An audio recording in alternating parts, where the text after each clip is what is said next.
Day 17 of 21 days பொது Tamil consistency சேலஞ்சில் இன்னைக்கு நான் படித்த 5 டாஸ்க்கை பற்றி பார்ப்போம். ஸோ டாஸ்க் 1ல பார்த்தீங்கன்னா புணர்ச்சி விதி டாப்பிக்லேருந்து குற்றியலுகர் புணர்ச்சி வந்து இன்னைக்கு படிக்கணும். ஸோ அதில் வந்து நம்ம ஃபர்ஸ்ட் ஹாஃப், அதாவது உயிர்வரின் உக்குரல் மெய்விட்டு ஓடும் அப்படிங்கிற கான்செப்டை வந்து டே 3 அப்போவே வந்து நம்ம படிச்சிருக்கோம். ஓகேங்களா?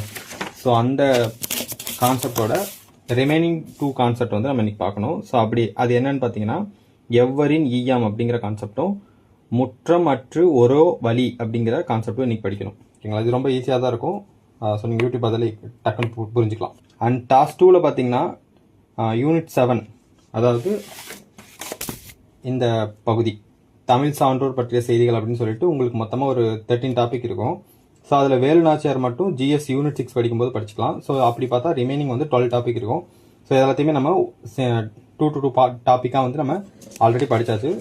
ஸோ இது கம்ப்ளீட்டாக வந்து நம்ம ரிவிஷன் பண்ணணும். ஸோ பர் டே 3 டாபிக் அப்படின்னு வச்சுட்டு 4 டேஸ்க்குள்ளே நம்ம கம்ப்ளீட் பண்ணணும். அப்படி பார்த்தா சாட்டர்டே வந்து இந்த மொத்தமும் வந்து கம்ப்ளீட் ஆகிடும்.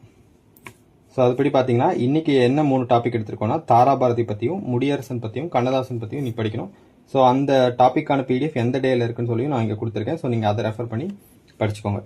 அண்ட் டாஸ்க் 3ல பார்த்தீங்கன்னா திருக்குறள்லேருந்து அதிகாரம் பெயர் பண்புடைமையில் முதல் 5 திருக்குறள் வந்து இன்னைக்கு படிக்கணும். அண்ட் டாஸ்க் 4ல யூனிட் 3லேருந்து மரபு தமிழில் இருக்கக்கூடிய திணை மரபு, பால் மரபு, காலம், இது 3 மட்டும் படித்தா போதும். அண்ட் டாஸ்க் 5ல சந்திப்பிலில் இருக்கக்கூடிய வல்லினு மிகா இடங்கள்லேருந்து மொத்தமாக ஒரு 4 கான்செப்ட் இருக்குது. ஸோ இது படித்து முடிச்சிட்டிங்கன்னா உங்களுக்கு வந்து இன்னைக்கோட வல்லினு மிகா இடங்களும் முடிஞ்சு. ஆல்ரெடி வல்லினு மிகு இடங்களும் கம்ப்ளீட் பண்ணிட்டோம்.